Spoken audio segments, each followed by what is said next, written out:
The myth of Las Vegas is a story of mob money and corporate investment. But beneath the pavement, the desert dirt holds a different history.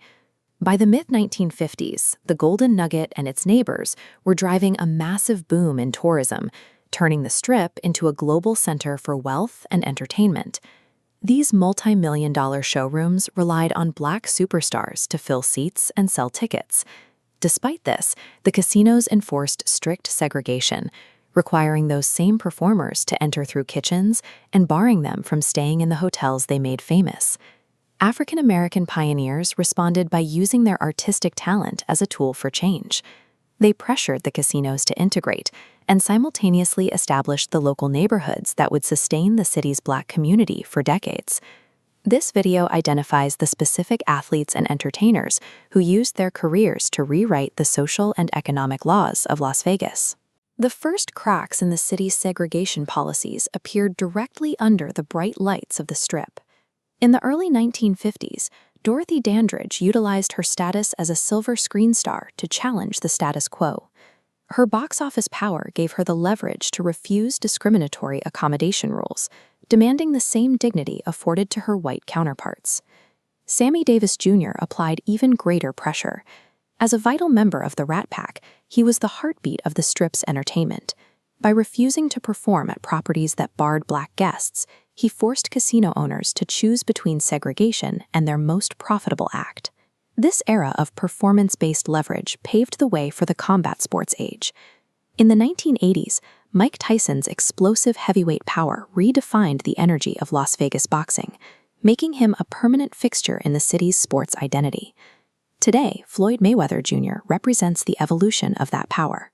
He retired with a 50-0 record and used his success to build a local promotional empire, setting the current financial standard for the entire fight industry. The strategic leverage used by early entertainers to break segregation created the economic path that modern Black athletes now use to control their own businesses. Move off the Strip and travel toward the historic West Side to see the other half of this history.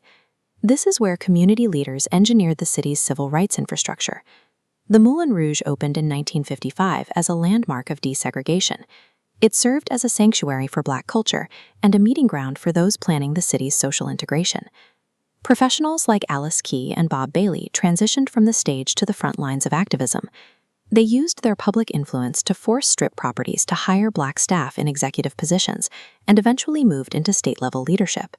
Local legends focused their efforts on the neighborhood's youth. Henry "Hen" Thorns, widely considered the city's most naturally gifted athlete, stayed in the West Side to found the Dog Catchers, a sports and mentorship program that supported thousands of local children. While stars on the Strip won over global audiences, these local activists built the civic foundations and political networks that allowed the West Side to thrive. This local support system turned high school fields and neighborhood courts into a pipeline for elite talent. At UNLV, Randall Cunningham introduced a dual-threat playing style that combined elite passing with historic rushing stats. After his NFL career, he returned to the Valley to serve as a pastor and high school mentor. Frank Hawkins followed a similar trajectory, moving from UNLV stardom to a Super Bowl victory. He eventually translated his physical dominance on the field into a seat on the Las Vegas City Council, where he advocated for affordable housing. Today, Aja Wilson continues this lineage.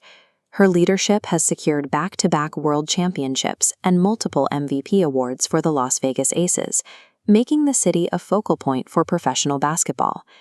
This continuous cycle of homegrown stars shows that Las Vegas is a primary producer of Black excellence, cultivating its own legends within its own neighborhoods.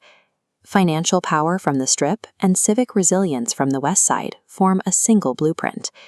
Global icons provided visibility and financial leverage, proving their immense economic value. Local athletes and activists provided the roots, creating political access and mentorship, giving the community its foundation. The modern Las Vegas skyline stands as a monument to this legacy, built on the strategic genius and unyielding endurance of its Black pioneers.